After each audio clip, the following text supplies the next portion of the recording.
Tuan-tuan dan puan-puan, saya ada berita yang mengejutkan untuk semua.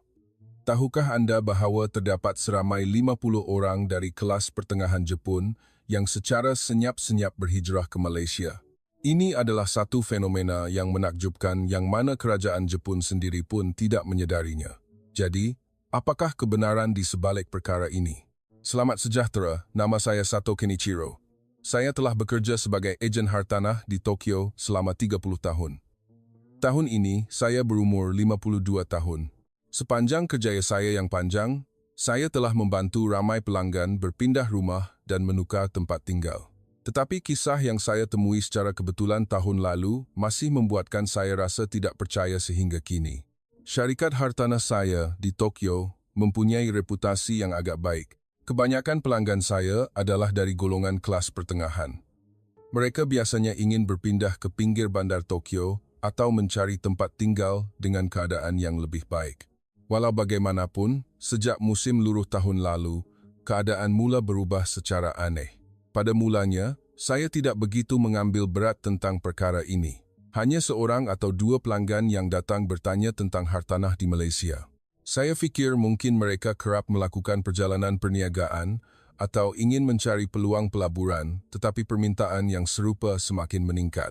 Dalam tempoh sebulan, 3 hingga 4 orang datang kepada saya dengan soalan mengenai Malaysia. Dan ia bukan sekadar soal pelaburan, tetapi keinginan sebenar untuk berpindah dan menetap di sana untuk jangka masa panjang. Mereka bertanya tentang sistem penyewaan pangsapuri di Kuala Lumpur. Bagaimanakah perbezaan kos sara hidup antara Malaysia dan Jepun? Adakah syarat pendidikan untuk kanak-kanak baik? Soalan-soalan yang diajukan sangat terperinci. 3 bulan kemudian, keadaan menjadi lebih menakjubkan. Hampir 30% pelanggan yang datang ke syarikat saya serius mempertimbangkan untuk berpindah ke Malaysia dan sebahagian besar daripada mereka adalah keluarga kelas pertengahan dalam lingkungan umur 40-an dan 50-an. Keluarga biasa dengan pekerjaan yang stabil dan anak-anak. Tiba-tiba mereka semua mahu memindahkan kehidupan mereka ke Malaysia. Apa yang lebih mengejutkan saya ialah peratusan mereka yang benar-benar memutuskan untuk berpindah. Pada mulanya, saya fikir ia hanyalah rasa ingin tahu sementara, tetapi lebih separuh daripada mereka yang bertanya akhirnya membuat keputusan untuk berpindah ke Malaysia. Apabila saya melihat dengan mata saya sendiri mereka mengemas barang-barang mereka di Jepun, mengemas bagasi dan bersiap untuk berlepas ke Malaysia, saya tidak dapat mempercayai mata saya. Saya telah lama berkecimpung dalam industri hartanah tetapi tidak pernah menemui fenomena seperti ini. Biasanya, apabila bercakap tentang penghijrahan, orang akan terfikir tentang Amerika atau Eropah, bukan? Tetapi hakikat bahawa sebilangan besar orang berpusu-pusu ke Malaysia adalah sesuatu yang sama sekali tidak dijangka bagi saya. Semasa memberi kaunseling kepada pelanggan, saya merasakan bahawa mereka ini bukan sekadar mencari persekitaran baharu, nampaknya mereka mempunyai sebab yang lebih mendesak dan penting. Tetapi kebanyakan mereka tidak mendedahkan motivasi sebenar mereka memilih Malaysia, hanya berkata secara umum. Saya dengar kehidupan di Malaysia sangat baik, sangat selesa. Rasa ingin tahu saya semakin membuak-buak. Apakah daya tarikan Malaysia sehingga begitu ramai orang Jepun mau berpindah ke sana? Saya memutuskan untuk menyiasat sendiri. Dalam 30 tahun sebagai ejen hartanah, saya sentiasa cuba memahami pemikiran pelanggan saya. Kali ini tidak terkecuali, saya rasa saya perlu mencari jawapannya. Maka, bermulalah perjalanan saya ke Malaysia. Pada mulanya, saya hanya bercadang untuk pergi selama beberapa hari, tetapi saya tidak menyangka bahawa perjalanan ini akan mengubah hidup saya sepenuhnya. Pada masa itu, saya langsung tidak menyedari apa-apa mengenainya. Sebaik sahaja, saya melangkah keluar dari pesawat di lapangan terbang antarabangsa Kuala Lumpur, saya merasakan suasana yang sama sekali berbeza berbanding lapangan terbang Narita. Masalahnya bukan sahaja pada saiznya, tetapi yang paling penting ialah tenaga kehidupan yang meluap-luap. Ia sangat mengagumkan. Dalam perjalanan ke pintu keluar, saya melihat ramai orang Jepun, tetapi mereka tidak kelihatan seperti pelancong biasa. Mereka menolak beberapa buah beg pakaian dan membawa beg besar seolah-olah mereka sedang berpindah ke tempat tinggal baharu. Saya menaiki Grab untuk ke pusat bandar Kuala Lumpur.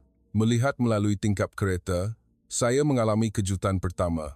Sepanjang perjalanan dari Clear ke bandar, saya melihat banyak bangunan pencakar langit dan pembangunan bandar yang besar, kawasan perumahan dengan skala yang tidak pernah dilihat di Jepun, dan semuanya adalah bangunan yang bersih dan moden. Apabila saya tiba di pusat bandar, saya lebih terkejut. Pembangunan bandar ini tidak kalah dengan Tokyo, malah dalam beberapa aspek kelihatan lebih moden dan teratur, dengan mercu tanda seperti menara berkembar Petronas yang gah berdiri. Sistem pengangkutan awam, walaupun masih dalam pembangunan, sangat mudah. Semua papan tanda dalam bahasa Melayu, Inggris dan kadangkala bahasa Cina menjadikannya sangat mudah untuk orang asing mengorientasikan diri. Selepas menyimpan barang-barang saya di hotel, pada malam pertama saya berjalan-jalan di sekitar Bukit Bintang. Pelancong Jepun memang sangat ramai. Tetapi, apabila saya melihat dengan lebih teliti, saya menyadari bahawa mereka bukan sekadar pelancong. Ramai orang Jepun kelihatan sama seperti penduduk tempatan. Mereka dengan yakin memesan makanan di gerai-gerai mamak dan mahir menggunakan aplikasi pembayaran mudah alih untuk pengangkutan. Melihat mereka, saya serta-merta faham bahawa mereka ini telah menyesuaikan diri sepenuhnya dengan kehidupan di Kuala Lumpur. Pada hari kedua, saya mula mengkaji pasaran hartanah dengan serius. Saya melawat beberapa agensi hartanah di kawasan Mont Kiara, sebuah kawasan yang popular di kalangan ekspatriat. Yang menghairankan, mereka mengesahkan kepada saya bahawa pelanggan Jepun memang sangat ramai. Seorang ejen berkata, dalam tempoh 6 bulan yang lalu, bilangan pelanggan dari Jepun telah meningkat lebih 3 kali ganda, dan kebanyakan mereka datang dengan tujuan untuk tinggal jangka panjang. Saya telah mengkaji secara terperinci sistem penyewaan rumah di Kuala Lumpur, yang mana bagi orang Jepun adalah sangat menarik. Berbeza dengan prosedur yang rumit di Jepun, sistem di Malaysia jauh lebih mudah. Tidak perlu penjamin, tiada wang kunci atau bayaran sampingan yang lain, hanya perlu membayar deposit dan sewa bulan pertama untuk berpindah masuk. Ini secara signifikan mengurangkan beban kewangan berbanding di Jepun. Terutamanya dalam konteks harga hartanah di Tokyo yang melambung tinggi, harga di Kuala Lumpur nampaknya sangat berpatutan. Tetapi apa yang paling mengagumkan saya bukanlah harga atau sistem penyewaan, tetapi sikap dan perkhidmatan. Kaki tangan di agensi hartanah sangat ramah dan menjelaskan segala-galanya dengan mesra kepada saya. Seorang warga asing, mereka malah menyediakan dokumen untuk memudahkan saya faham. Tetapi di Malaysia, ia seolah-olah perkara biasa. Pada waktu malam ketika pulang ke hotel dengan teksi, pemandu itu cuba berbual dengan saya dalam bahasa Jepun. Walaupun tidak sempurna, tetapi keinginannya untuk menunjukkan minat terhadap penumpang asing telah meninggalkan kesan yang mendalam pada saya. Dia berkata bahawa baru-baru ini pelanggan Jepun benar-benar telah bertambah ramai dan kebanyakan mereka datang bukan untuk melancong, tetapi untuk melihat rumah. Pada hari ketiga, saya ingin mendalami kehidupan sebenar di Kuala Lumpur dan berjalan-jalan di sekitar kawasan perumahan biasa, bergerak dengan bas dan perkhidmatan e-hailing. Saya merasakan kemudahan pengangkutan awam berbanding dengan rangkaian kereta api bawah tanah yang padat di Tokyo. Sistem pengangkutan di sini lebih mudah untuk orang asing. Juga pada hari ketiga, saya memutuskan untuk bertemu secara langsung dengan orang Jepun yang tinggal di sini. Mencari di internet, saya menemui kumpulan pertukaran bahasa Melayu Jepun di sebuah kafe di kawasan Bangsar. Kebanyakannya adalah orang Malaysia yang belajar bahasa Jepun dan orang Jepun yang belajar bahasa Melayu. Mereka datang untuk mempraktikkan bahasa. Apabila saya tiba di kafe tempat pertemuan itu diadakan, saya terpegun melihat jumlah orang yang jauh lebih ramai daripada yang dijangkakan. Jumlah orang Malaysia dan Jepun hampir sama. Semua orang berbual dengan sangat selesa. Saya duduk diam-diam dan memerhatikan sekeliling. Tiba-tiba seorang wanita Jepun di meja sebelah menegur saya. Dia memperkenalkan dirinya sebagai Tanaka Michiko. Kelihatan berusia sekitar 45 tahun, seorang wanita yang anggun. Apabila dia mengetahui, saya juga dari Jepun, dia menyambut saya dengan gembira. Puan Michiko memberitahu bahawa dia telah berpindah ke Kuala Lumpur bersama suami dan anak lelakinya yang remaja selama 3 bulan. Pada mulanya, Ia adalah kerana penugasan sementara suaminya di cawangan syarikatnya di Malaysia. Dia bercadang untuk tinggal di sini hanya selama kira-kira 3 bulan. Tetapi selepas tinggal di sini, dia menyedari betapa hebatnya tempat ini dan mereka telah memutuskan untuk tinggal. Kes-kes seperti keluarga Puan Michiko yang datang kerana kerja dan akhirnya memutuskan untuk tinggal ternyata lebih ramai daripada yang saya fikirkan. Cerita-cerita Puan Michiko tentang kehidupan di Kuala Lumpur sangat menarik. Beliau banyak bercakap tentang kemudahan dalam kehidupan seharian. Sistem penghantaran di sini jauh lebih maju berbanding Jepun. Ini telah memberi kesan yang paling kuat kepada saya. Sama ada awal pagi atau lewat malam, Anda boleh memesan makanan dan mereka akan menghantarnya dalam masa 30 minit. Pada mulanya, dia tidak dapat mempercayainya. Sistem kedai serbaneka juga membuatnya terkejut. Saya pernah fikir bahawa kedai serbaneka di Jepun adalah yang paling sempurna.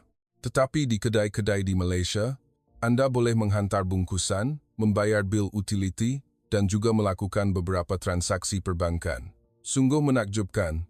Banyak tempat dibuka 24 jam membolehkan urusan penting diselesaikan pada bila-bila masa. Tetapi apa yang paling ditekankannya ialah kemesraan orang ramai. Ketika pertama kali tiba di Kuala Lumpur, dia langsung tidak boleh berbahasa Melayu dan sangat bimbang. Tetapi orang di sekelilingnya telah membantunya dengan baik. Daripada pengawal keselamatan di kondominiumnya hingga kepada peniaga di kedai-kedai tempatan, semua orang melayan mereka, orang asing, dengan mesra. Terutamanya, wajah Puan Michiko berseri-seri apabila bercakap tentang anak lelakinya. Anak lelakinya yang pernah menghadapi kesukaran di sekolah Jepun telah berubah sepenuhnya. Selepas berpindah ke sebuah sekolah antarabangsa di Kuala Lumpur, dia menjadi lebih mudah bergaul dengan rakan-rakan dan yang paling penting, wajahnya kelihatan lebih ceria. Dia merasakan persekitaran pendidikan di Malaysia lebih bebas dan kreatif berbanding di Jepun. Berbual dengan Puan Michiko, saya mula mencari jawapan kepada soalan-soalan saya. Masalahnya bukan sahaja terletak pada ekonomi atau kemudahan, tetapi pada kualiti hidup yang sama sekali berbeza. Pada masa yang sama, saya faham bahawa Puan Michiko juga mempunyai kebimbangan, iaitu reaksi keluarga dan rakan-rakan di Jepun. Ramai yang menyangka dia hanya pergi untuk sementara waktu, dan apabila dia tiba-tiba mengumumkan bahawa mereka akan tinggal di Malaysia, ramai yang tidak faham, terutamanya ibu bapa tuanya yang sukar menerima mengapa perlu pergi bersusah payah di luar negara. Semakin lama saya berbual dengannya, gambaran kehidupan di Kuala Lumpur menjadi semakin jelas. Apa yang diceritakannya sungguh menakjubkan. Ia adalah dunia yang sama sekali berbeza daripada apa yang saya bayangkan ketika masih di Jepun. Apa yang paling mengagumkan saya ialah bagaimana teknologi digital telah menjadi sebahagian penting dalam kehidupan seharian. Puan Michiko berkata bahawa apabila tiba di Kuala Lumpur, dia mendapati bahawa dengan hanya sebuah telefon pintar, dia boleh melakukan hampir segala-galanya, membayar tiket pengangkutan awam, memesan makanan, memanggil teksi, dan juga membuat janji temu dengan doktor. Semuanya dilakukan dengan mudah melalui telefon. Dia banyak bercakap tentang sistem pembayaran. Di sini, orang hampir tidak menggunakan wang tunai. Pada mulanya ini agak janggal, tetapi apabila sudah biasa, dia menyedari betapa mudahnya. Anda boleh membayar dengan kad kredit atau telefon pintar di hampir semua tempat. Malah di gerai-gerai kecil di tepi jalan.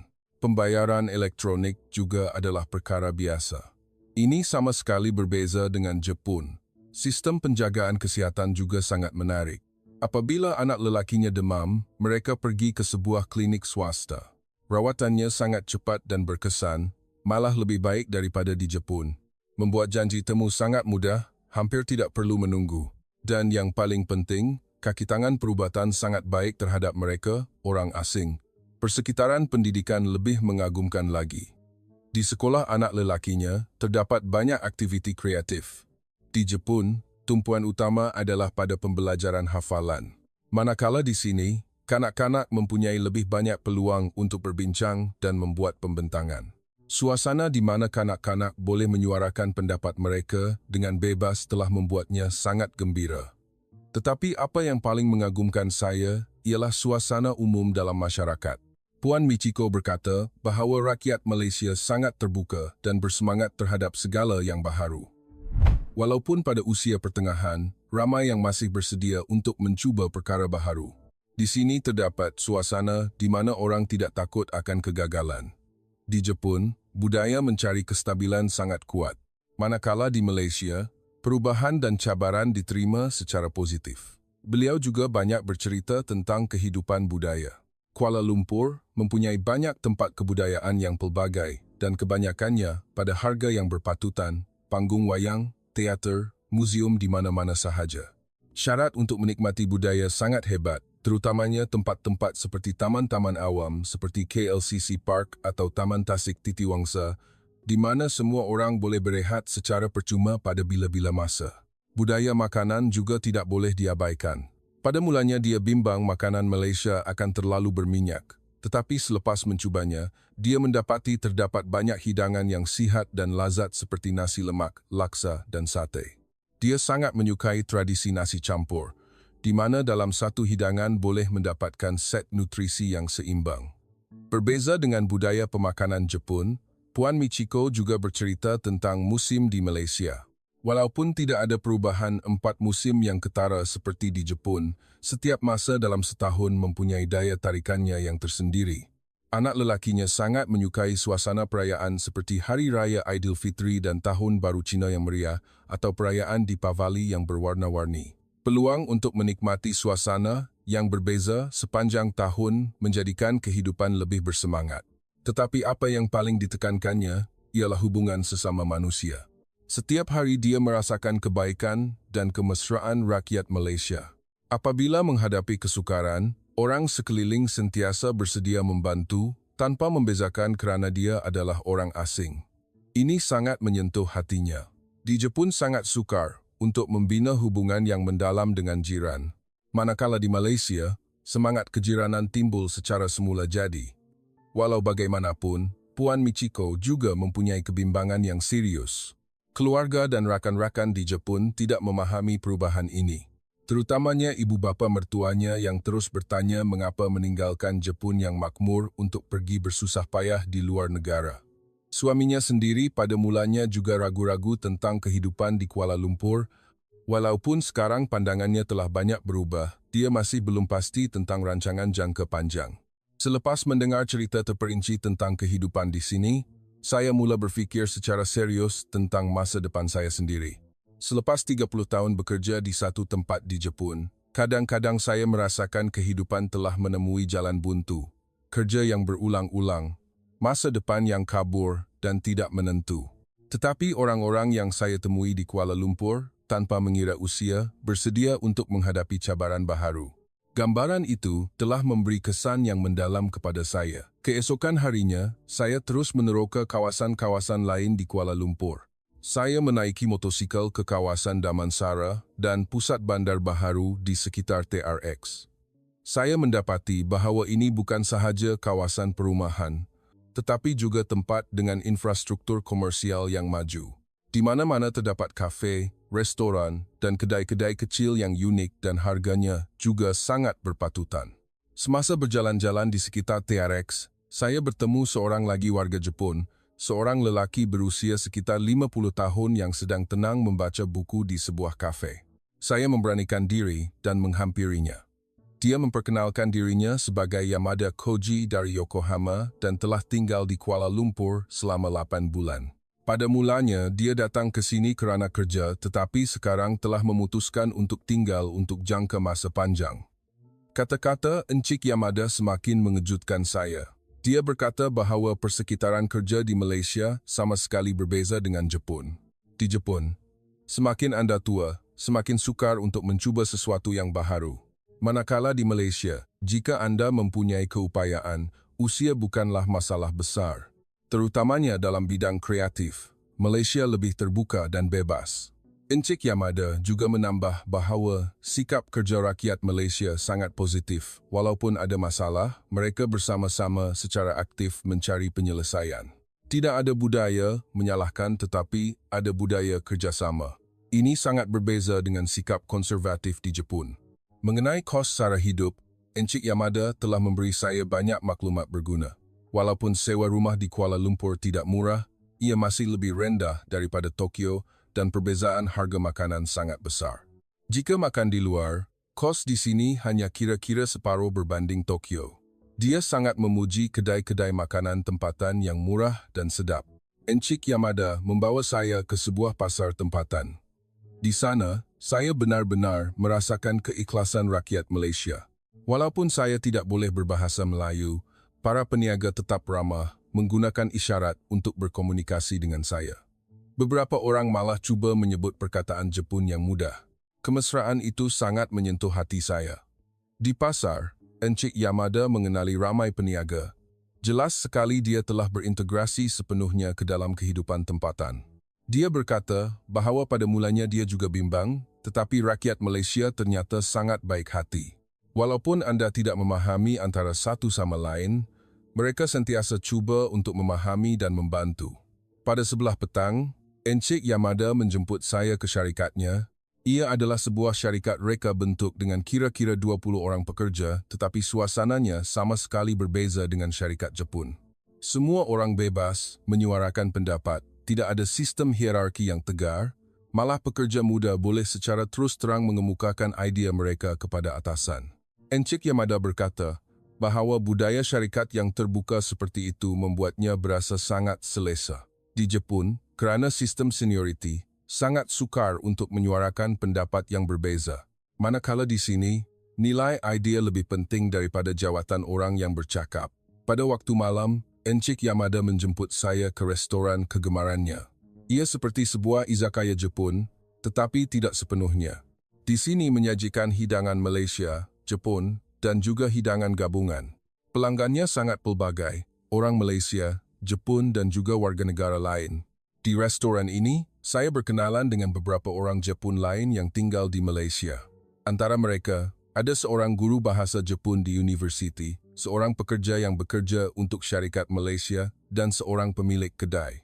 Setiap orang mempunyai cerita tersendiri, tetapi mereka semua mempunyai satu persamaan. Mereka sangat berpuas hati dengan kehidupan di Kuala Lumpur. Seorang wanita berkata bahawa sistem insurans sosial dan klinik swasta di Malaysia sangat baik. Walaupun sebagai orang asing, anda masih boleh mendapatkan perkhidmatan perubatan berkualiti dengan harga yang berpatutan. Di Jepun, mendapatkan rawatan perubatan sangat mahal, manakala di Malaysia bebannya jauh lebih ringan. Seorang lelaki lain menekankan kemudahan pengangkutan. Bas, perkhidmatan e-hailing, taksi, semuanya tersedia dan berpatutan, tidak seperti Tokyo di mana kos pengangkutan sangat tinggi. Mendengar cerita mereka, imej saya tentang Malaysia telah berubah sepenuhnya. Pada mulanya, saya fikir ini hanyalah salah sebuah negara membangun, tetapi sebenarnya ini adalah tempat yang penuh dengan tenaga dan peluang. Pada hari keempat, saya memutuskan untuk menghadiri perjumpaan komuniti Jepun yang telah diceritakan oleh Puan Michiko.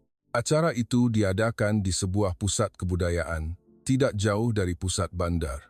Apabila saya tiba, saya melihat jumlah orang yang jauh lebih ramai daripada yang dijangkakan. Terdapat lebih 50 orang Jepun yang telah berkumpul. Melihat pemandangan ini, saya benar-benar faham bahawa jumlah orang Jepun yang tinggal di Malaysia jauh lebih ramai daripada yang saya sangkakan dan mereka bukan penduduk sementara tetapi orang yang telah menetap di sini. Pada permulaan pertemuan itu, penganjur berkongsi pelbagai maklumat tentang kehidupan di Kuala Lumpur, dari cara membuka akaun bank hingga mendaftar untuk insurans kesihatan, dari mendaftarkan anak ke sekolah hingga mencari pekerjaan. Ia adalah maklumat yang sangat terperinci dan berguna. Semasa waktu rehat, saya berbual dengan beberapa orang peserta. Setiap orang mempunyai sebab dan pengalaman tersendiri semasa berpindah ke sini, tetapi semuanya berkongsi kepuasan dengan kehidupan baharu. Seorang lelaki berusia sekitar 40 tahun memberitahu bahawa dia telah bekerja sebagai pekerja pejabat di Jepun selama 15 tahun dan sentiasa berasa seperti terkurung di dalam sangkar. Apabila saya datang ke sini, saya rasa saya boleh hidup dengan lebih bebas, jadual kerja lebih fleksibel, dan saya mempunyai lebih banyak masa untuk keluarga. Seorang wanita berusia sekitar 30 tahun berkata bahawa menjadi seorang ibu yang bekerja di Jepun sangat sukar. menggabungkan penjagaan anak dan kerja adalah sangat sukar. Manakala di Malaysia, sistem penjagaan kanak-kanak lebih baik dan sikap masyarakat terhadap ibu yang bekerja juga lebih positif. Terdapat juga seorang lelaki berusia 60 tahun. Dia berkata bahawa selepas bersara di Jepun, dia berasa sangat bosan. Apabila saya datang ke sini, saya mula belajar bahasa Melayu dan menyertai kelas tarian. Setiap hari berlalu dengan gembira. Di Malaysia, terdapat banyak peluang untuk belajar pada semua peringkat umur. Apa yang paling menyentuh hati saya ialah kata-kata seorang ibu muda. Dia berkata bahawa di Jepun anaknya sangat pendiam dan hampir tidak bercakap. Selepas berpindah ke Kuala Lumpur, dia menjadi lebih ceria. Kanak-kanak Malaysia sangat terbuka dan tidak membuli orang asing. Guru di sekolah sangat prihatin terhadap pelajar asing.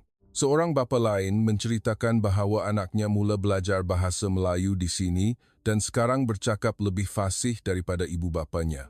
Dan pendidikan di Malaysia tidak hanya terhad kepada mata pelajaran akademik, sukan dan seni di sini juga dibangunkan dengan baik, membantu kanak-kanak berkembang secara harmoni. Sebagai ibu bapa, saya berasa tenang.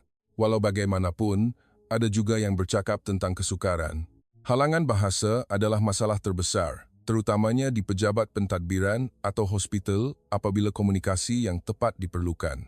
Sesetengah orang berkata bahawa beban kewangan pada mulanya lebih berat daripada yang mereka fikirkan. Kos untuk menstabilkan kehidupan, dari mencari rumah hingga membeli belah barangan keperluan, adalah lebih tinggi daripada yang dijangkakan.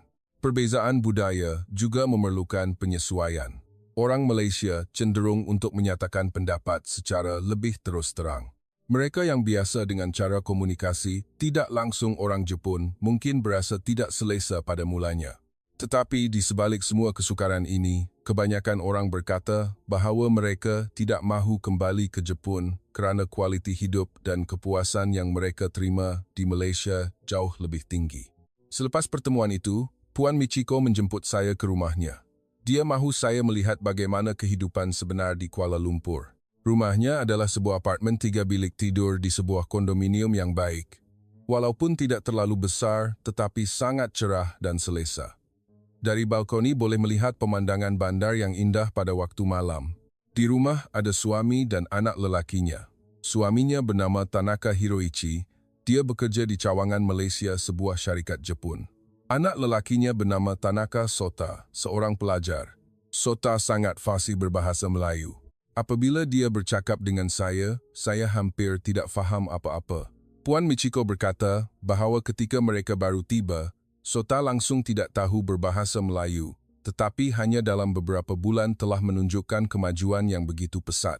Sota menceritakan bahawa kehidupan sekolah di Malaysia jauh lebih menarik berbanding di Jepun. Rakan-rakan sangat baik, guru-guru prihatin, dan terdapat banyak aktiviti kokurikulum.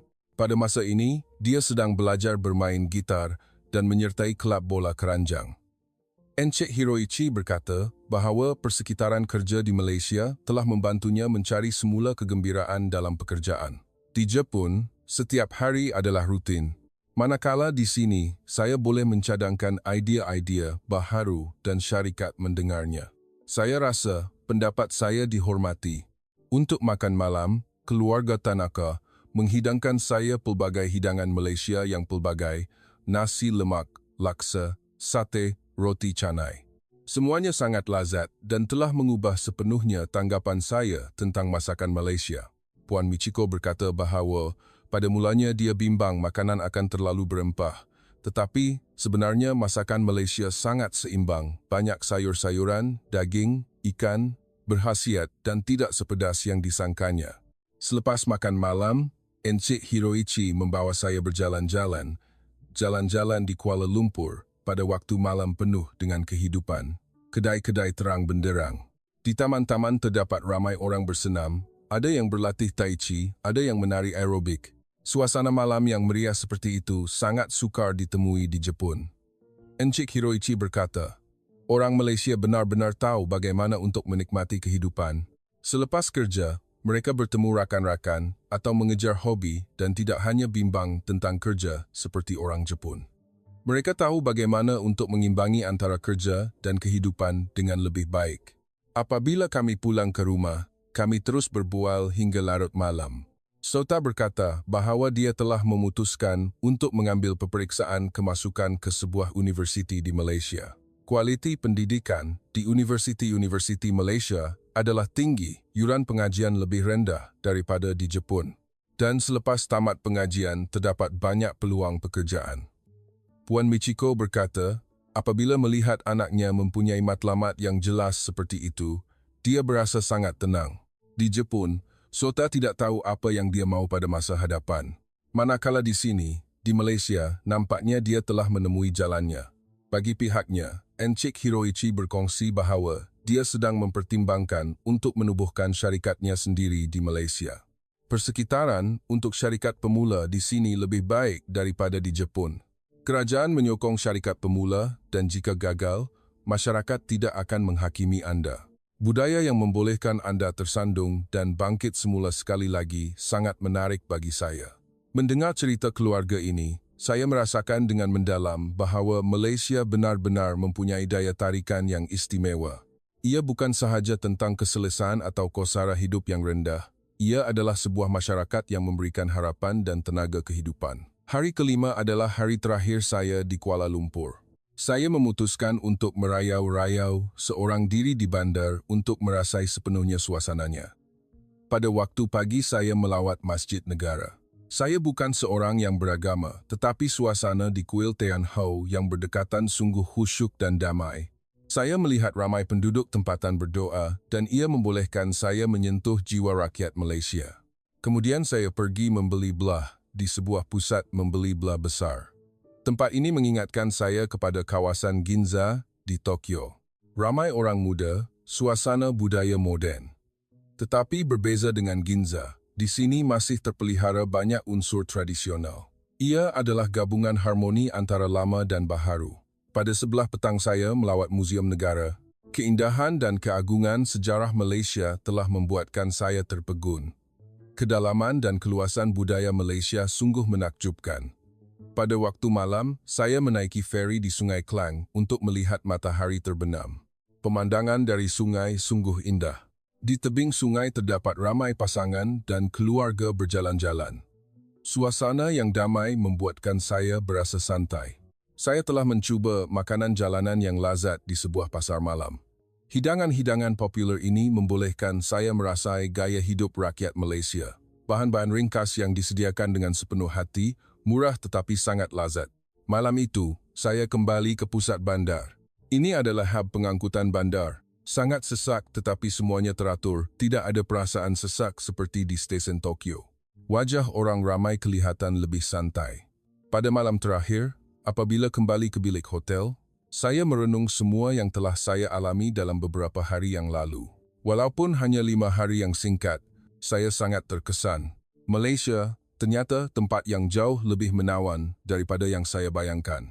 Masalahnya bukan sahaja terletak pada persekitaran yang baik, tetapi yang lebih penting ialah sikap manusia dan suasana masyarakat. Semangat, keterbukaan, dan kemesraan. Kualiti-kualiti ini telah membuatkan saya ingin mengalaminya sekali lagi. Seminggu kemudian, apabila kembali ke Tokyo, keadaan di syarikat saya telah berubah sepenuhnya. Selepas berita tentang perjalanan saya ke Malaysia tersebar, dalam satu hari saya telah menerima lebih daripada 50 panggilan telefon. Semuanya bertanya tentang perpindahan ke Malaysia. Panggilan bukan sahaja dari Tokyo tetapi juga dari Osaka, Nagoya dan juga Fukuoka. Pada jam 8 pagi hari pertama, telefon mula berdering tanpa henti. Hello, saya dengar Tuan telah pergi melihat hartanah di Malaysia. Saya ingin tahu tentang keadaan hidup di sana. Bolehkah Tuan berkongsi pengalaman Tuan? Pada mulanya saya sangat keliru kerana saya sendiri hanya berada di sana selama beberapa hari. Tetapi nampaknya semua orang menganggap saya sebagai pakar tentang Malaysia. Pemanggil pertama ialah seorang pekerja pejabat berusia 45 tahun yang tinggal di Setagaya. Dia berkata bahawa dia telah bekerja di Tokyo selama 20 tahun tetapi tekanan hidup semakin meningkat. Yuran sekolah untuk 2 orang anak adalah 2 rantai yen sebulan. Bayaran ansuran rumah masih ada 15 tahun lagi. Setiap hari, saya rasa seperti lemas. Dia bertanya dengan letih, saya dengar kehidupan di Malaysia lebih murah. Benarkah? Kemudian seorang wanita berusia 52 tahun menelepon. Dia berkata bahawa dia telah penat dengan suasana masyarakat Jepun yang semakin menua. Saya ingin memulakan kehidupan baharu dalam persekitaran baharu, tetapi saya bimbang tentang bahasa dan budaya. Adakah Malaysia mesra kepada wanita pertengahan umur? Seterusnya ialah seorang wanita berusia 38 tahun, seorang pereka bandar. Dia berkata bahawa dia ingin memulakan perniagaan, tetapi syarat di Jepun terlalu ketat. Saya dengar Malaysia mempunyai persekitaran yang lebih terbuka. Adakah terdapat sebarang dasar sokongan kerajaan? Dan ada juga seorang guru berusia 60 tahun yang telah bersara. Dia berkata bahawa selepas bersara di Jepun, dia berasa sangat bosan dan ingin mencari matlamat baharu dalam hidup. Adakah Malaysia sesuai untuk warga emas? Bagaimana sistem perubatan di sana? Telefon berdereng tanpa henti. Setiap orang mempunyai masalah dan jangkaan tersendiri. Tetapi mereka semua berkongsi rasa tidak puas hati dengan kehidupan semasa dan keinginan untuk mencari peluang baharu. Mereka bertanya tentang pasaran hartanah di Malaysia, kos sara hidup, keadaan pendidikan untuk kanak-kanak. Soalan-soalan yang sangat terperinci. Seorang doktor dari Kobe bertanya tentang tahap perubatan di Malaysia. Dan sama ada seorang doktor asing boleh mendapatkan lesen amalan. Seorang suri rumah dari Nagoya bimbang sama ada makanan selamat dan sama ada bahan-bahan Jepun boleh didapati. Seorang jurutera dari Fukuoka bertanya sejauh mana industri teknologi maklumat berkembang dan adakah terdapat banyak pekerjaan. Apa yang paling mengejutkan saya ialah usia mereka yang menelepon dari 20 hingga 60 tahun. Tetapi terutamanya terdapat banyak permintaan daripada keluarga kelas pertengahan dalam lingkungan usia 40 don-don dan 50 don-an. Mereka ini bukan sahaja berminat, mereka sedang mempertimbangkan untuk berpindah secara serius.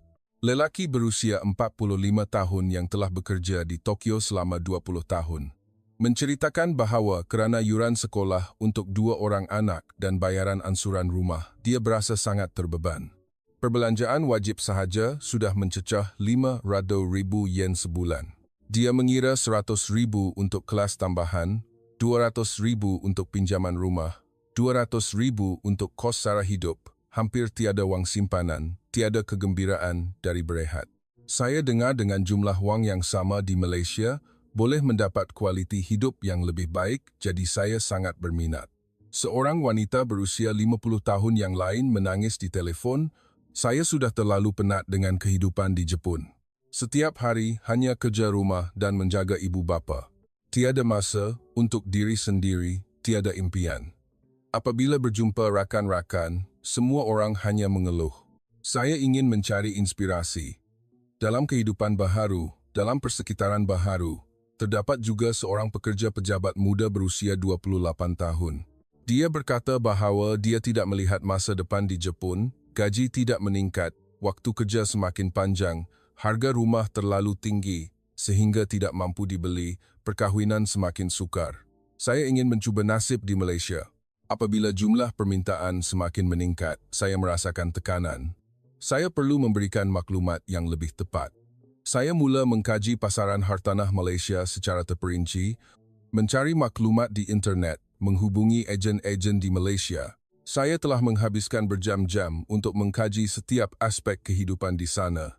Harga rumah, sewa, kos sara hidup, sistem pendidikan, insurans kesihatan, iklim, budaya, dan sistem visa, seperti program Malaysia My Second Home. Semakin saya mengkaji, semakin banyak fakta menakjubkan yang saya temui. Harga hartanah di Kuala Lumpur jauh lebih berpatutan berbanding Tokyo. Sebuah pangsapuri 2 bilik tidur di pusat bandar berharga kira-kira separuh daripada pangsapuri yang serupa di Tokyo. Sistem penyewaan Malaysia benar-benar memberi manfaat kepada orang Jepun, tidak perlu penjamin, prosedur lebih mudah dan tuan rumah agak mesra dengan orang asing. 10. Yang paling penting, kerajaan Malaysia mempunyai dasar yang agak terbuka terhadap pelaburan dan kediaman warga asing seperti program MM2H. Apabila melabur sejumlah wang tertentu, Anda boleh memohon visa jangka panjang dan prosedurnya lebih mudah berbanding banyak negara lain. Sistem pendidikan di Malaysia juga mengagumkan saya. Bukan sahaja sekolah antarabangsa, tetapi juga sekolah awam. Biasa bersedia menerima pelajar asing, Kursus Bahasa Melayu dianjurkan dengan sangat baik. Apa yang menarik minat ibu bapa Jepun ialah kadar kemasukan ke universiti yang tinggi dan standar pendidikan. Sistem insurans kesihatan di Malaysia juga sangat mengagumkan. Warga asing yang tinggal di Malaysia apabila memenuhi syarat-syarat tertentu boleh membeli insurans kesihatan swasta, kos rawatan lebih rendah berbanding di Jepun manakala kualitinya tinggi. Tetapi apabila keadaan berkembang, saya sendiri mula keliru. Pelanggan menganggap saya sebagai pakar dalam perpindahan ke Malaysia, tetapi sebenarnya terdapat banyak perkara yang saya tidak tahu. Saya merasakan satu tanggungjawab yang besar. Jika saya memberikan maklumat yang salah, ia boleh menjejaskan kehidupan seseorang secara serius. Suatu hari, kata-kata seorang pelanggan telah menyentuh hati saya. Tuan Sato, sebelum pergi ke Malaysia, Tuan juga mempunyai soalan yang sama seperti kami, bukan? Jadi mengapa Tuan memutuskan untuk pergi dan melihat sendiri segala-galanya? Apa yang meyakinkan Tuan bahawa Malaysia adalah tempat yang patut diterokai? Soalan itu membuatkan saya terpaksa memikirkan semula kedudukan saya. Saya bukan sahaja seorang pembekal maklumat hartanah. Saya sedang mempengaruhi keputusan hidup orang lain. Tanggungjawab ini telah membuatkan saya perlu menghadapi masalah ini dengan lebih serius lagi. Oleh itu, saya memutuskan untuk pergi ke Malaysia sekali lagi. Kali ini, saya ingin mendekati penyelidikan secara lebih sistematik. Bukan sahaja hartanah tetapi juga pendidikan, kesihatan, budaya, setiap aspek kehidupan. Terutamanya, saya ingin bertemu seramai mungkin orang Jepun yang tinggal di Malaysia untuk mendengar pengalaman mereka. Saya telah menyediakan satu rancangan penyelidikan yang terperinci. Senarai syarikat ejen hartanah, sekolah dan hospital untuk dilawati, senarai orang Jepun untuk ditemu bual. Saya malah mendaftar untuk sesi percubaan kelas tarian. Semasa membuat persiapan untuk perjalanan kedua ke Malaysia, saya merasakan saya berada di tengah-tengah perubahan besar. Bukan hanya beberapa pelanggan yang berminat dengan Malaysia, nampaknya ada satu arus baharu yang sedang melanda seluruh masyarakat Jepun dan saya berada di tengah-tengahnya. Ini sungguh menakjubkan dan sangat bertanggungjawab. Sehari sebelum berlepas, saya menerima satu panggilan istimewa. Pemanggilnya ialah seorang lelaki tua berusia 70 tahun.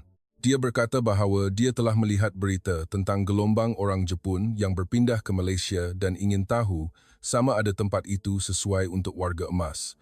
Di Jepun, tiada apa yang menahan saya lagi. Dia berkata, isteri saya telah meninggal dunia. Anak-anak semua mempunyai kehidupan sendiri. Setiap hari saya hanya duduk di rumah seorang diri dan berasa sangat sunyi. Jika di Malaysia benar-benar sebaik yang Tuan katakan, saya juga ingin pergi melihat. Panggilan itu sangat menyentuh hati saya. Tanpa mengira usia, semua orang berhak mencari kebahagiaan. Mungkin Malaysia benar-benar harapan baharu bagi ramai orang. Dalam perjalanan kedua saya ke Malaysia, saya bertindak dengan lebih sistematik. Saya benar-benar melibatkan diri dalam komuniti Jepun yang diceritakan oleh Puan Michiko dan mula menghadiri perjumpaan yang diadakan setiap hari Sabtu. Cerita-cerita orang yang saya temui di sana sungguh menakjubkan. Perjumpaan itu telah dihadiri 2 kali ganda lebih ramai orang berbanding 3 bulan yang lalu. Tempat itu mengumpulkan lebih 100 orang Jepun dan telah memberikan saya pandangan yang sama sekali baharu tentang Malaysia. Saya telah bertemu dengan orang yang sangat pelbagai. Pasangan muda dengan anak-anak kecil, pasangan warga emas yang datang untuk menghabiskan masa persaraan, orang muda yang memulakan perniagaan di sini dan profesional yang bekerja di syarikat-syarikat Malaysia. Setiap orang mempunyai cerita tersendiri, ada kejayaan dan kegagalan. Tetapi semuanya bersedia untuk berkongsi pengalaman dan saling membantu. Seorang pereka berusia 35 tahun menceritakan bahawa dia telah membuka sebuah syarikat teknologi maklumat di Malaysia. Ini adalah persekitaran yang hebat untuk syarikat pemula. Dia berkata dengan penuh semangat.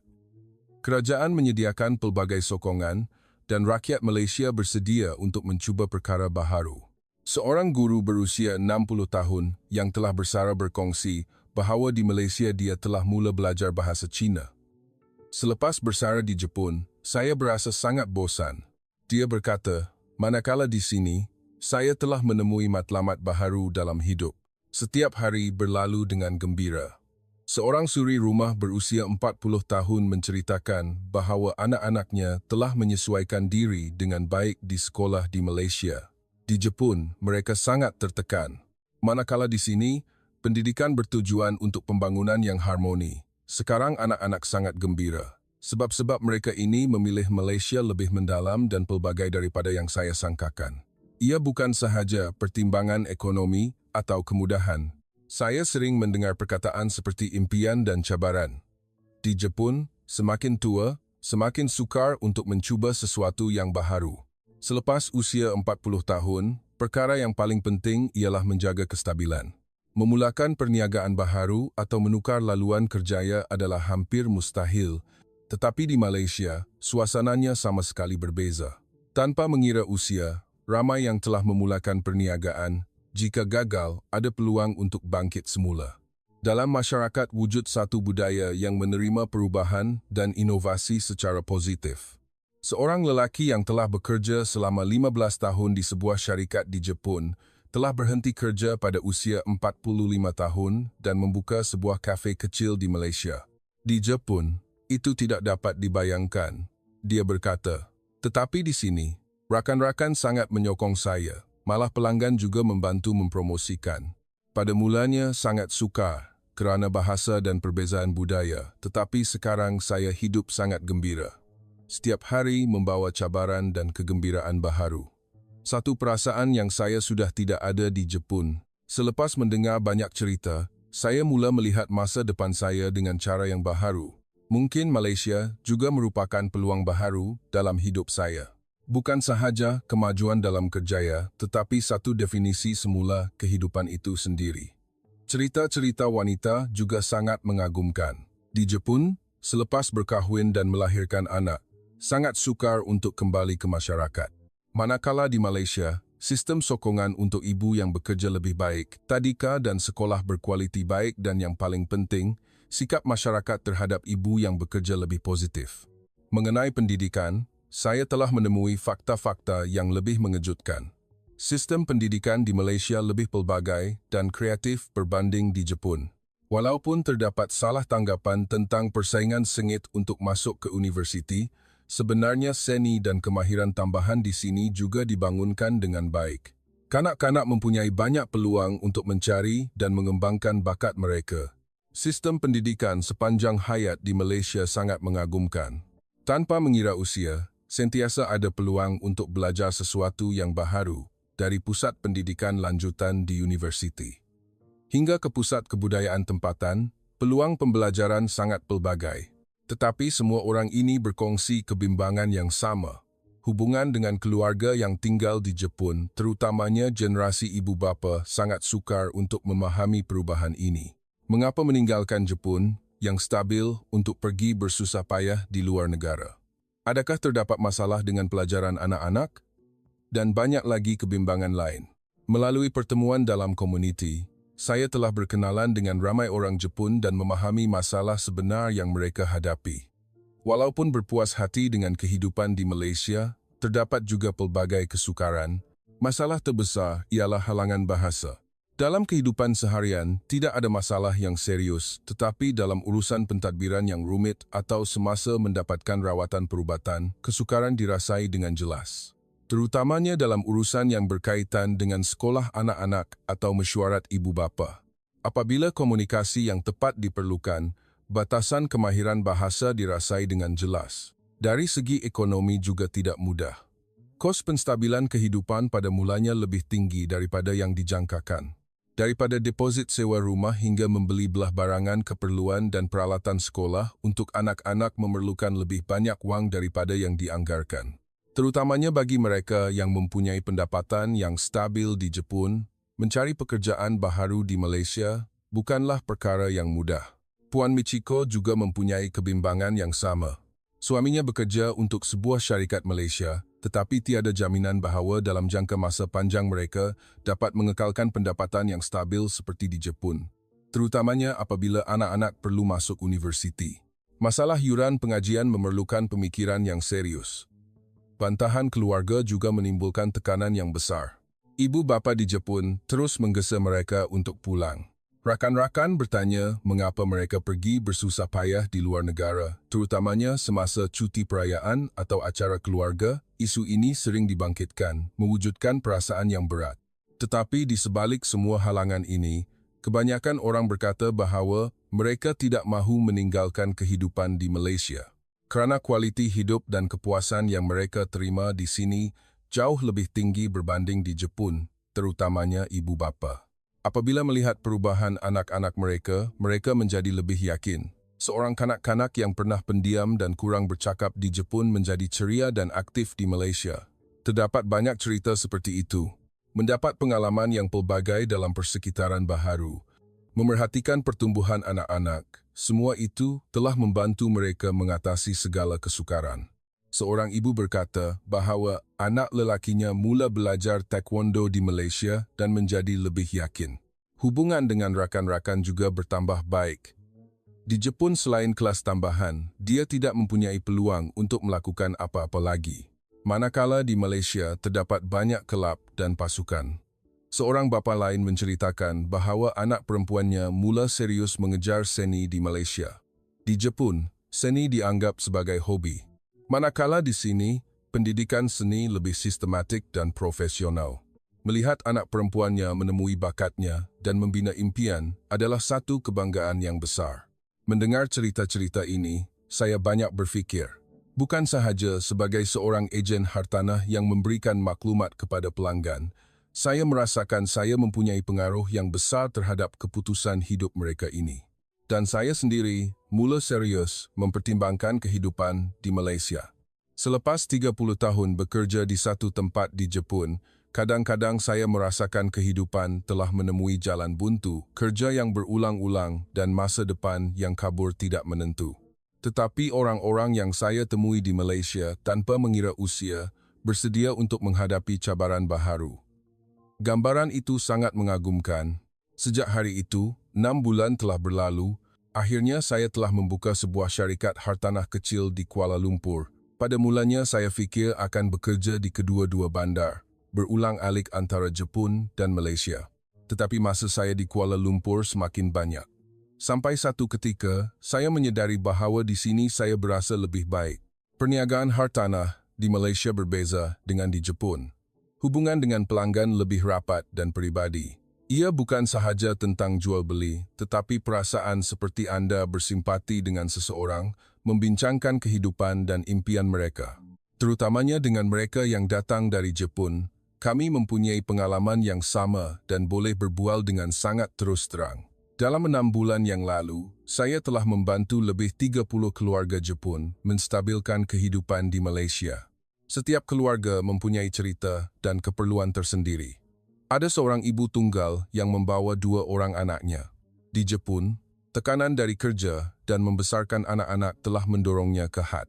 Tetapi di Kuala Lumpur, dia telah menemui pekerjaan dalam bidang pemasaran dalam talian yang membolehkannya bekerja dari rumah. Jadual kerja yang fleksibel. Anak-anak gembira di sekolah. Sekarang senyuman telah kembali kepada keluarga mereka. Terdapat juga pasangan warga emas yang telah berpindah dari Kobe ke Pulau Pinang. Mereka berkata bahawa iklim di Pulau Pinang lebih sederhana, kehidupan lebih murah dan rakyat Malaysia sangat baik kepada warga emas. Sekarang mereka setiap hari berjalan-jalan di taman, menyertai kehidupan komuniti tempatan. Kehidupan mereka lebih bahagia daripada di Jepun. Apa yang paling mengagumkan saya ialah seorang budak lelaki berusia 17 tahun. Kerana dibuli di sekolah Jepun, dia telah berhenti sekolah selama setahun. Ibu bapanya telah membawanya ke Malaysia untuk memulakan semula. Sekarang dia sedang belajar di sebuah sekolah antarabangsa di Kuala Lumpur. Dia bukan sahaja belajar bahasa Melayu, tetapi juga berkawan dengan ramai orang dan menemui semula minat untuk belajar. Keluarga Puan Michiko akhirnya memutuskan untuk tinggal di Malaysia selama-lamanya. Suaminya diiktiraf di syarikatnya dan dinaikkan pangkat menjadi ketua jabatan. Sota kini di tingkatan 5 dan sedang bersiap untuk mengambil peperiksaan kemasukan ke sebuah universiti di Malaysia. Dia bercakap bahasa Melayu lebih fasih daripada ramai rakan Malaysianya. Apa yang paling ketara ialah Puan Michiko telah lulus peperiksaan mendapatkan sijil ejen hartanah dalam bahasa Inggeris. Ini menunjukkan keazamannya untuk memulakan kehidupan baharu di Malaysia. Sekarang dia bekerja di syarikat saya dan pakar dalam membantu pelanggan Jepun.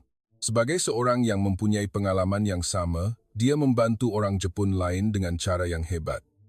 Dia sering berkongsi pengalamannya dengan ibu-ibu Jepun yang baru berpindah. Bagaimana untuk membantu anak-anak menyesuaikan diri dengan sekolah? Bagaimana untuk membina hubungan dengan jiran-jiran Malaysia? Bagaimana untuk menjaga keharmonian dalam keluarga di luar negara? Nasihatnya sentiasa berguna dan penuh kemesraan. Komuniti Jepun secara beransur-ansur berkembang. Sekarang perjumpaan dihadiri oleh lebih 150 orang. Kami bukan sahaja berkongsi pengalaman, tetapi juga menganjurkan pelbagai kelab hobi. Mendaki, kelas memasak, kelas bahasa Melayu dan juga bengkel untuk usahawan. Mereka yang baru berpindah boleh dengan cepat mencari sokongan. Dalam masa-masa sukar, sentiasa ada orang yang bersedia membantu. Komuniti ini telah menjadi rumah kedua bagi orang Jepun di Malaysia. Kami juga mula bekerjasama dengan komuniti tempatan Malaysia untuk menganjurkan acara pertukaran budaya. Kami mengajar orang Malaysia bahasa Jepun, mengenali budaya tradisional Malaysia. Semasa Hari Raya, kami bersama-sama membuat ketupat. Semasa Tahun Baru Cina, kami membuat tanglong. Pertukaran seperti ini telah mendekatkan lagi rakyat kedua-dua negara kita. Saya sendiri juga telah menyesuaikan diri sepenuhnya dengan kehidupan di Malaysia. Bahasa Melayu, saya telah bertambah baik. Sekarang saya boleh berkomunikasi dengan bebas dengan pelanggan. Saya telah jatuh cinta dengan masakan Malaysia, terutamanya nasi lemak dan laksa telah menjadi ritual mingguan saya.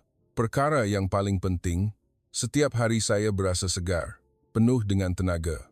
Satu sumber tenaga yang saya tidak pernah rasai di Jepun. Apabila berjalan-jalan di Kuala Lumpur, saya sentiasa merasakan degupan bandar ini, senyuman di wajah orang ramai, kesibukan di jalanan. Semua itu meyakinkan saya bahawa perpindahan ke sini adalah keputusan yang tepat. Musim di Malaysia juga sangat hebat. Musim panas dengan hari-hari yang cerah, musim tengkujuh dengan hujan yang tiba-tiba. Suasana Hari Raya sungguh meriah. Tahun Baru Cina yang riuh rendah, setiap masa dalam setahun mempunyai acara dan pemandangan tersendiri. Sepanjang tahun, tidak pernah ada masa yang membosankan. Kehidupan penuh warna-warni dan penuh jangkaan. Saya paling bersyukur dengan kemesraan rakyat Malaysia. Ramai yang telah melayan saya, seorang warga asing, seperti ahli keluarga. Jiran sebelah rumah kadang-kadang menghantar makanan yang dimasak sendiri. Peniaga di kedai runcit, ingat jenis kopi kegemaran saya. Pemandu teksi cuba berbual dengan saya dengan ayat-ayat Jepun yang mudah. Dalam masa-masa sukar, rakan-rakan Malaysia sentiasa menghulurkan bantuan. Apabila saya sakit, mereka bertanya khabar. Apabila ada masalah dalam kerja, mereka sabar mendengar. Untuk saya lebih memahami budaya Malaysia, mereka menjelaskan segala-galanya dengan baik. Terima kasih kepada kemesraan ini, kehidupan di Malaysia menjadi semakin berharga dan bermakna. Setiap hari saya merasakan hubungan antara manusia. Perasaan seperti itu di Jepun semakin jarang ditemui. Sekarang, apabila saya melihat kembali, saya menyedari bahawa keputusan untuk datang ke Malaysia adalah keputusan terbaik dalam hidup saya. Menerima cabaran baharu pada usia 52 tahun bukanlah perkara yang mudah. Keluarga dan rakan-rakan telah membantah. Tetapi hakikat bahawa saya dapat membina impian baharu di bumi Malaysia ini adalah sesuatu yang saya amat syukuri. Di sini saya bukan sahaja berjaya dalam kerjaya, tetapi yang lebih penting, saya telah menemui semula makna kehidupan. Setiap pagi, saya bangun dengan penuh semangat, menantikan hari baharu. Satu perasaan yang sudah lama saya tidak alami. Pada masa hadapan, saya ingin membantu lebih ramai lagi orang Jepun memulakan kehidupan baharu di Malaysia. Bukan sahaja sebagai seorang ejen hartanah, tetapi juga sebagai seorang pembimbing dalam kehidupan, membantu mereka mencari kebahagiaan sejati. Dan saya ingin menjadi jambatan persahabatan sejati antara Malaysia dan Jepun agar rakyat kedua-dua negara kita lebih memahami budaya masing-masing, menghapuskan prasangka dan membina persahabatan sejati. Saya ingin mewujudkan sebuah dunia di mana rakyat kedua-dua negara saling memahami dan bersama-sama membangun. Baru-baru ini, saya telah mula menulis blog di mana saya berkongsi cerita-cerita kecil tentang kehidupan di Malaysia. Harap ini akan membantu lebih ramai orang mengetahui keindahan Malaysia dan berharap ia akan membantu orang Jepun yang sedang mempertimbangkan untuk berpindah, memberikan mereka maklumat yang berguna dan menyediakan mereka secara mental. Impian saya adalah untuk membuka sebuah pusat perkhidmatan yang komprehensif di Malaysia. Bukan sahaja perkhidmatan hartanah, tetapi juga kursus bahasa, sokongan pekerjaan, pertukaran budaya, agar orang Jepun dapat berpindah ke Malaysia dengan lebih mudah. Pada masa yang sama, saya juga ingin membantu rakyat Malaysia yang pergi ke Jepun untuk bekerja atau belajar bagi mewujudkan pertukaran sumber manusia yang sebenar antara kedua-dua negara kita, agar persahabatan antara Malaysia dan Jepun bukan sekadar kata-kata tetapi tindakan sebenar yang nyata. Di sini, berakhirnya kisah seorang ejen hartanah Jepun yang telah menemui gelombang penghijrahan kelas pertengahan Jepun ke Malaysia. Tetapi saya percaya ini hanyalah permulaan. Akan ada lebih ramai lagi yang akan menemui daya tarikan Malaysia dan memilih untuk memulakan kehidupan baharu di tempat ini. Sila tinggalkan pendapat anda di ruangan komen. Jika anda suka cerita ini, sila tekan suka dan langgan dan kongsikannya dengan rakan-rakan yang mungkin berminat agar lebih ramai orang mengetahui tentang tempat yang hebat ini yang bernama Malaysia. Ya,